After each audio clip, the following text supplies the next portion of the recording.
जी हाँ, 10th class. आज 17 जुलाई सन 2023 है। हम फर्स्ट फ्लाइट बुक की आज एक पोयम पढ़ेंगे जिसका नाम है डस्ट ऑफ स्नो। क्या नाम है? DUST, dust. डस्ट का मतलब होता है धूल। डस्ट से बना है डस्टर। ये रहा डस्टर, धूल को झाड़ने वाला। मतलब एक तरह से धूल तो नहीं, लेकिन ये चौक है तो ये धूल ही है एक तरह से। तो डस्ट से बना है डस्टर। क्या बना है? डस्टर। ये धूल को साफ करता है। धूल मिट्टी जो आ जाती है, मान लो अपने टेबल पर या अपनी गाड़ी पर कहीं पर भी धूल मिट्टी आ जाए तो उसको साफ करने वाला, डस्ट को साफ करने वाला डस्टर। Dust of snow. और स्नो का मतलब है बर्फ। SNOW, snow. स्नो मीन्स बर्फ। तो बर्फ की धूल होता क्या है, कई बार जो बर्फ है, आप कई बार देखोगे सुबह सुबह वो बर्फ थोड़ी थोड़ी वाइट ऐसे जम जाती है। वो भी एक तरह से धूल ही है। अपने टेबल बाहर रखा है, उसके ऊपर बर्फ जम जाएगी, फिर अपन उसको चाहें तो ऐसे साफ करेंगे तो वो साफ हो जाएगी। तो पोयम है डस्ट ऑफ स्नो, बर्फ की धूल, जिसके कवि हैं रॉबर्ट फ्रॉस्ट। कौन है? थोड़ा आवाज खोले, कौन है? जो कवि होता है ये गागर में सागर भरता है। मतलब 2 लाइन में बहुत कुछ कह जाता है। This is the art of A poet. कवि क्या करता है, 2 लाइनों में या शायरी में, शायर भी कवि है, शायर हो या कवि हो, 2 लाइन में बहुत बड़ी बात कह जाता है। छोटी सी पोएम है डस्ट ऑफ स्नो, लेकिन इसमें वो बहुत बड़ी बात कह जाएगा। पहले मैं इसको पढ़ता हूँ, अब मेरे पीछे बोलना क्योंकि थोड़ी सी याद भी हो जाएगी। बोलिए। The way a crow shook down on me the dust of snow from a hemlock tree has given my heart a change of mood and saved some part of a day I had rude। बहुत अच्छी poem, beautiful.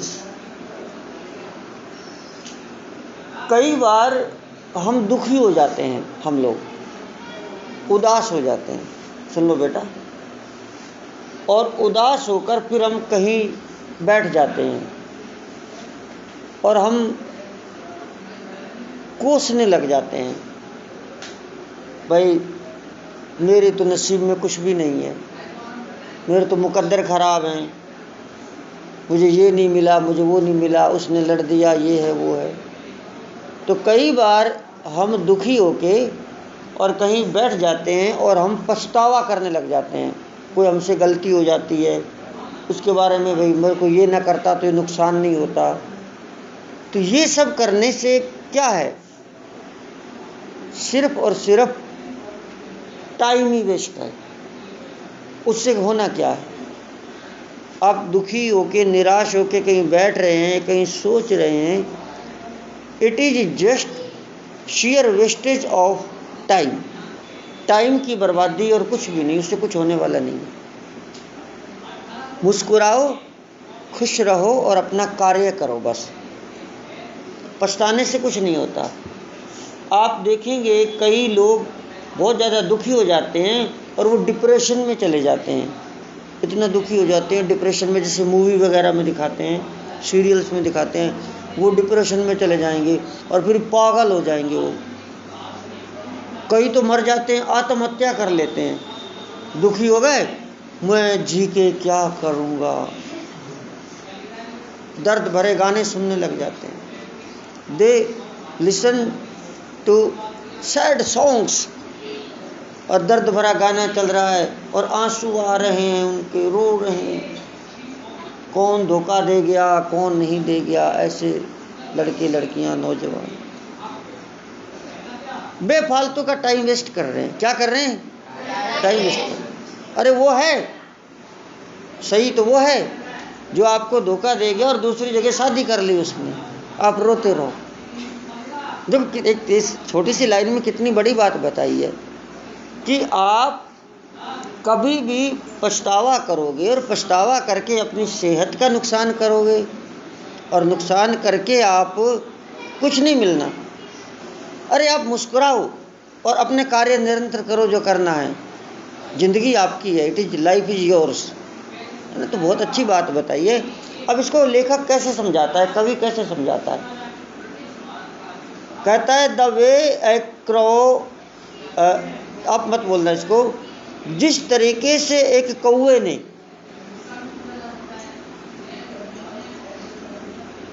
होता क्या है जो लेखक या कवि जो है ये दुखी हो गया था किसी बात को लेकर, सुन लो आप, और दुखी होकर किसी बात को लेकर ये धतूरे के पेड़ के नीचे बैठ गया था।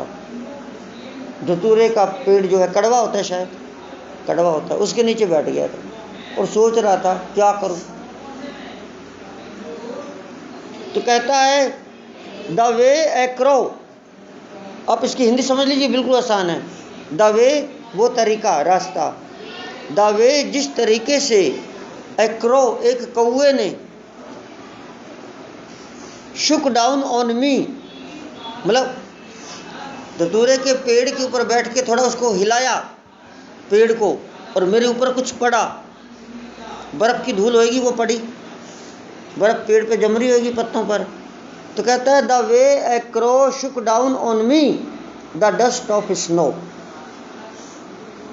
From a hemlock tree. Hemlock tree मतलब है धतूरे का पेड़, हेमलॉक धतूरा और ट्री मतलब पेड़। ये कहता है कि जैसे मैं वहाँ निराश होकर बैठा था, तो जिस तरीके से उस हेमलॉक ट्री के ऊपर बैठे हुए एक कौवे ने थोड़ा पेड़ को हिलाया और बर्फ़ की धूल मेरे ऊपर गिरी, जैसे आपके ऊपर कोई पानी के छींटे मार दूं मैं, आप दुखी हो रहे हो, निराश हो रहे हो, सेंट छिड़क दूं आपके ऊपर, आप खुश हो जाओगे आप। वो कहता है जिस तरह से मैं निराश होकर एक धतूरा उस कड़वा पेड़ के नीचे बैठा था, दुखी है तो कड़वी चीज़ के नीचे ही जाएगा। दुखी आदमी जो होता है वो, कोई भी दुखी हो गया तो वो वहाँ थोड़ी जाएगा, वो तो पहाड़ों पर जाएगा, साधु बनेगा। दुखी आदमी वो तो कहीं कहेगा मेरे को तो कुएं में पड़ना है, मेरे को मरना है, वो गलत जगह पे जाएगा। कई बार दुखी आदमी सड़क पे पड़ जाता है और कहते हैं अरे भाई चल घर चल, नहीं मैंने मरूंगा, मुझे कोई दिक्कत नहीं, पड़ा हूँ, मरने दो मेरे को, तो ऐसे बोलता मरने दो मेरे को, कोई नहीं जाना, मेरे को कहीं नहीं जाना। अरे तो ढंग की जगह तो बैठ जा, हाँ मैं कुछ नहीं होएगा मेरे को। तो दुखी आदमी क्या है, गलत जगह पर ही बैठता है। कोई भी दुखी इंसान जो है वो सही जगह पर बैठता ही नहीं। अरे कपड़ा तो पहन ले ढंग का, अरे क्या जीना, क्या पहनना कपड़ा। तो दुखी आदमी गलत जगह पर ही जाता है। कितना अच्छा लेसन है, देखो अब दोबारा देखिए, लेसन मतलब पोयम। द वे ए करो, जिस तरीके से एक कौवे ने शुक डाउन ऑन मी, मेरे ऊपर ऐसे हिलाया, डाउन नीचे की ओर, द डस्ट ऑफ स्नो, बर्फ़ की धूल हिला के मेरे ऊपर गिराई, फ्रॉम ए हेमलॉक ट्री, एक धतूरे के पेड़ से, हैज़ गिवन माई हार्ट, इससे मेरे दिल को मिली तसल्ली। तो बर्फ़ तो ठंडी होती है ना, ठंडक ठंडक। देखो, has given my heart A change of mood, अचानक मेरे मूड में बदलाव हो गया, क्योंकि ठंडी बर्फ़ जब गिरी तो जो दुखी मन था वो एकदम खुश हो गया। देखना, has given my heart A change of mood, उसने मेरे दिन के मूड को बदल दिया। and saved some part of a day I had rued. और जो कुछ समय में बर्बाद करने वाला था उसको बचा लिया। वो दुखी होकर बैठा था, कुछ समय तो बर्बाद कर दिया और अभी कुछ और समय बर्बाद करने वाला था पछतावे में, ऐसा नहीं करता तो ये नहीं होता, इतना नुकसान नहीं होता।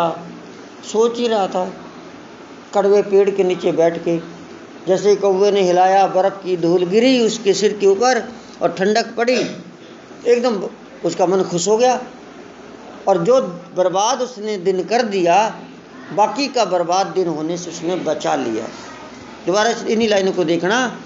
Has given my heart A change of mood, उसने मेरे दिल से और मेरे मूड के अंदर, मेरे मन के अंदर उसने बदलाव कर दिया। And saved some part of a day, और दिन का कुछ हिस्सा उसने बचा लिया। आई हैड रूड, जो मैं पछतावे में गंवा रहा था।